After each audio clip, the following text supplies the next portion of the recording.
네, TV조선 이광희 기자입니다. 그 대표님께서 소수 정당 그 배를 위해서 이제 대연합을 하시겠다고 말씀하셨는데 말씀하신 소수 정당의 범위가 이제 어디까지인지 궁금한데요.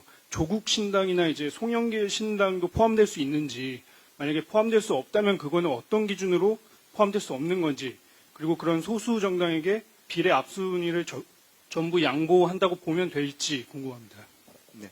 그다음 아니, 그냥 하시죠. 아니.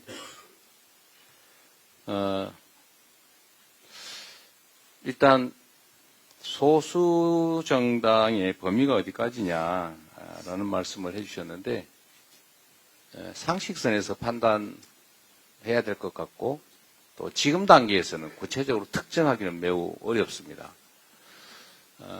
아직 정당의 모습을 갖추지 못한 경우도 있고, 또 정당의 형식을 갖추었다 할지라도 국민의 최소한의 선택 기준에 부합할지 여부도 판단해 봐야 될 것입니다.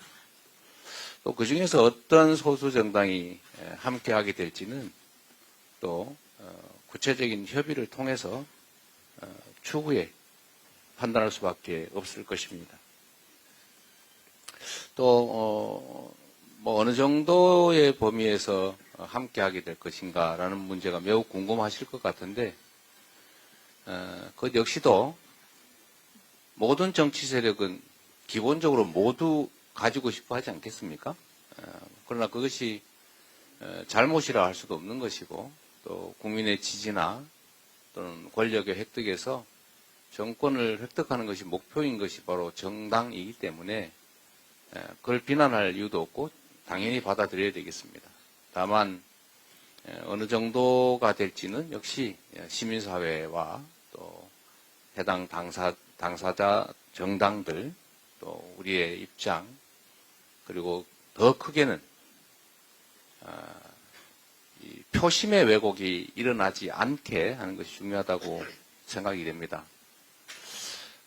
뭐 말씀드린 김에 조금 더 드리면 지금 이미 국민의힘이 협상을 하는 것처럼 얘기를 하면서도 아시는 것처럼 위성정당 발기인대회까지 마쳤습니다. 당명까지 정한 것 같습니다.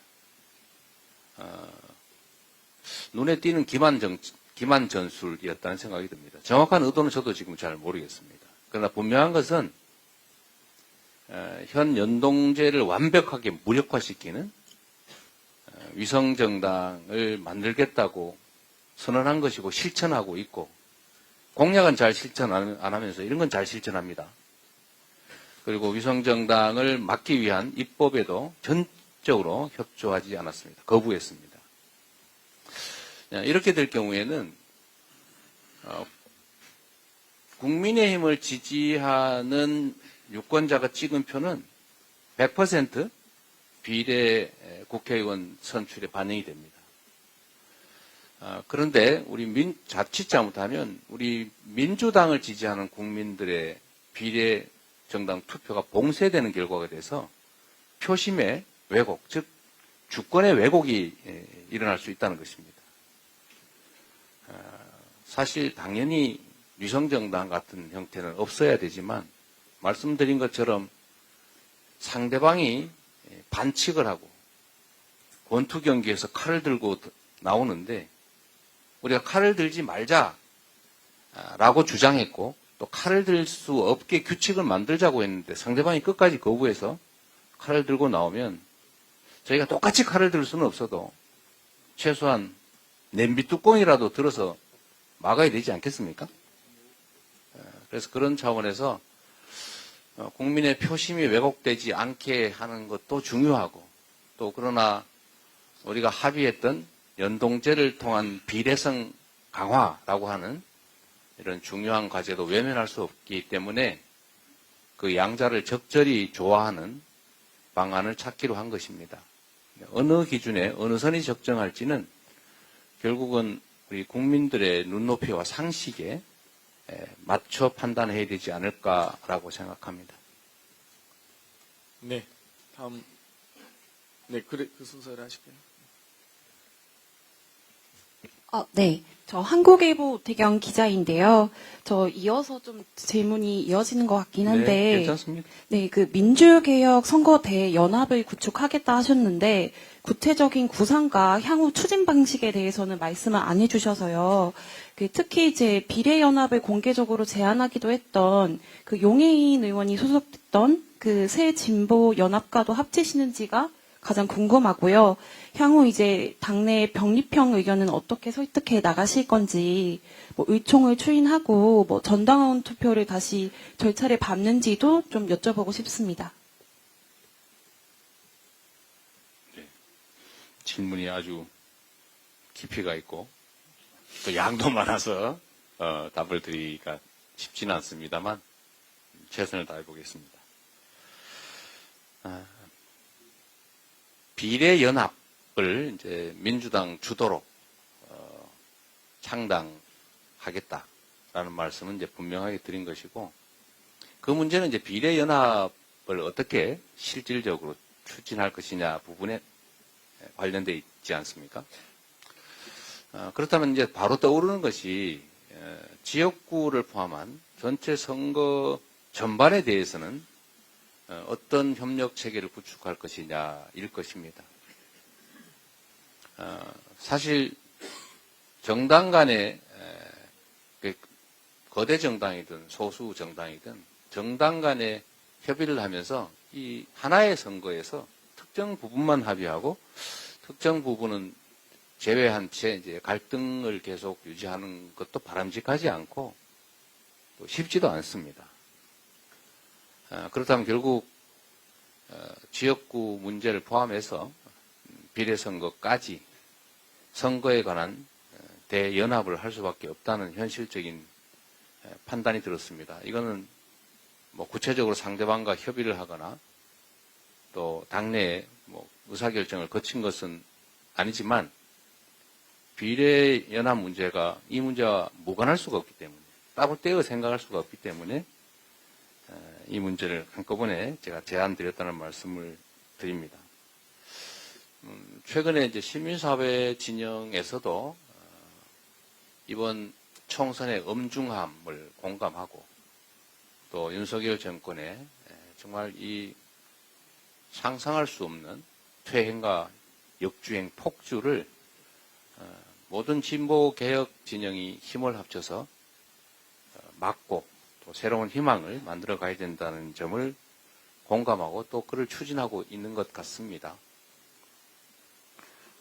그렇기 때문에 이번 총선 전반에 걸쳐서 윤석열 정권을 심판하고자 하는, 대한민국의 붕괴를 막고자 하는, 우리 국민과 우리 국가의 새로운 미래를 긍정적으로 발전적으로 열어나가고자 하는 모든 세력이 힘을 함께 합쳐야 된다라고 생각하게 됐습니다. 구체적인 추진 방식이나 또는 내용에 대해서는 저 혼자 생각하는 것도 무리가 있고, 또 제가 아무리 좋은 구상을 가진다고 한들 정치에는 상대가 있기 때문에 그 상대와 협의해서 정할 수밖에 없는 현실적 한계가 있어서 합의할 수 있는, 모두가 공감할 수 있는, 실효적으로 이번 총선을 압도적으로 승리할 수 있는 방안을 함께 만들어야 된다라고 생각합니다. 특정 정당과 합칠 거냐 이 문제는 약간 논리적으로는 상정하기 어려운 문제 같습니다. 예를 들면 이거는 사실 비정상적인 상황입니다. 저희가 준연동형을 선택한 이유는 실질적으로 표의 등가성을 확보하자, 비례성을 강화하자, 또 우리 국민들의 정치적 의견의 다양성을 반영하자라고 해서 만든 것입니다. 그런데 지역구에서 일정한 지지율 이상의 의석을 확보했으면 비례에서는 지역구에 득표한 지지율만큼 획득하지 못한 정당이 배분하자는 게 이 제도인데, 어쩌면 표현이 적절한지는 모르겠습니다만 그야말로 까치밥으로 남겨놓은 감 한쪽까지 다 따먹겠다 이런 생각을 지금 집권 여당이 하고 있지 않습니까? 비례정당을 만들어서 위성정당을 만들어서 비례 의석까지도 다 가져가겠다 이런 생각을 하니까 또 실제로 그렇게 하고 있으니 막을 방법은 없고 결국은 이걸 저지하기 위해서 좀 임시적 조치, 응급 조치, 정당 방위적인 응급 대응 조치를 하자라는 취지로 저희가 일종의 임시 비례 정당을 만드는 것입니다. 그런데 소수 정당들이 연합한 어떤 정당은 영속적인 정치 결사체인데 거기하고 선거를 위한 임시 플랫폼 정당을 합쳐버리면 어떻게 되겠습니까? 그건 할 수가 없겠지요. 그건 각자 존재해야 됩니다. 그리고 당내 의견 수렴 절차 문제는 아마도 진통이 있지 않겠습니까? 당이란 본질적으로 동일한 생각을 가진 집단이 아니고 다른 생각, 다양한 생각을 가진 정치적 의견을 가진 집합체입니다. 의견이 다르고 정치적 의사에 대한 갈등이 있는 건 본질적으로 피할 수도 없고 또 피해서도 안 되고 당연한 일입니다. 즐겁게 받아들여야 되는 것이죠. 특히 이렇게 이해관계가 첨예하고 의견이 다를 수밖에 없는 사안들에 대해서는 격렬한 논쟁이 벌어질 수밖에 없습니다. 그걸 마치 싸운다 이렇게 생각하면 안 되는 거죠. 더 나은 결과를 만들어내기 위한 합리적인 그리고 의욕적인 논쟁 과정이다 이렇게 봐줘야 합니다.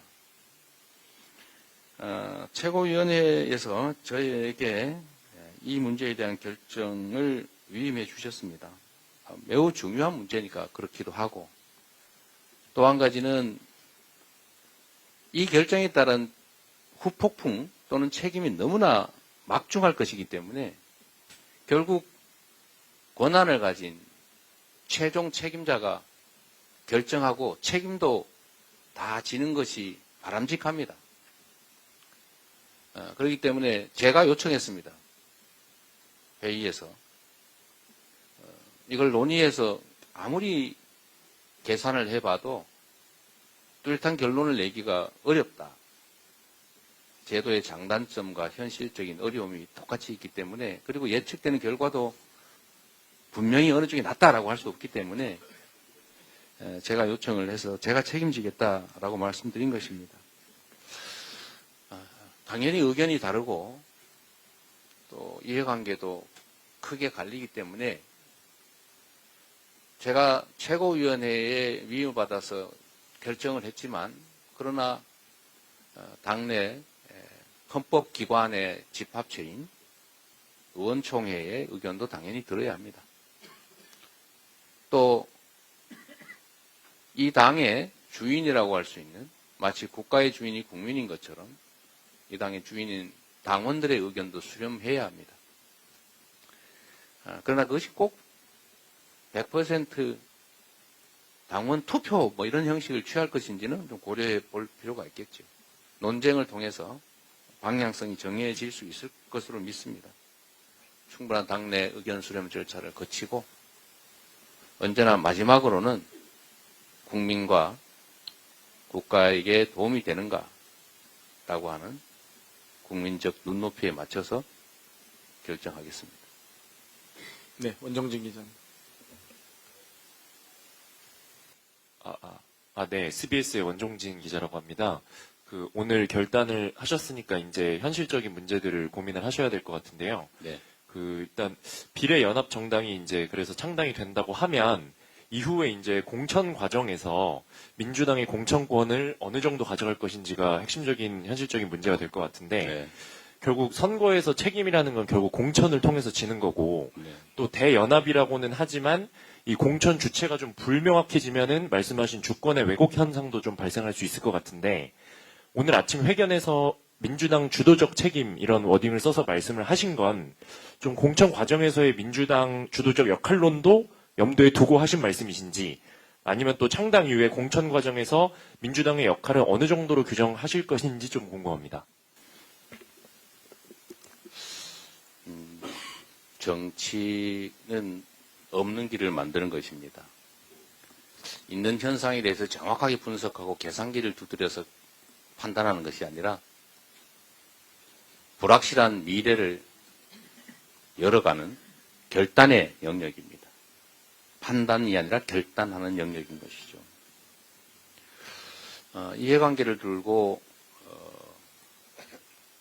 어떤 권한을 누가 가질 것이냐라는 문제는 결국 책임의 크기와 같아야 된다고 생각합니다. 말씀드렸던 것처럼 여당을 지지하는 유권자들의 주권 의지, 소위 표심을 100% 비례, 위성 비례 정당을 통해서 확보하겠다고 선언했고 실제로 그렇게 될 것입니다. 그런데 우리는 정치적 다양성 확보라고 하는 대의 때문에 이 연동형을 유지해야 하지만 그렇다고 해서 저들의 반칙에 따른 부당한 결과를 그대로 방임할 수도 없습니다. 그리고 그 책임은 역시 우리 민주당이 대부분 져야 할 것입니다. 선거의 승패 결과도 또 표심의 왜곡 결과도 결국 우리 민주당이 이 범야권 진보개혁 진영, 민주진영의 가장 큰 비중을 가진 맏형이기 때문에 그 책임을 크게 질 수밖에 없고 그 큰 책임에 상응하는 권한도 당연히 가져야 합니다. 그것이 상식이죠. 물론 다 양보하는 게 좋지 않겠냐라고 하지만 그게 과연 도덕적이고 멋있고 합리적이냐라는 점을 보면 저는 결코 그렇지 않다고 생각합니다. 정치는 현실이고 판단과 결단과 그 결과에 대해서 책임지는 것이기 때문에 우리 민주당이 그 크기에 걸맞게 맏형의 지위에 맞게 주도하고 책임져야 한다라는 생각을 가지고 있습니다.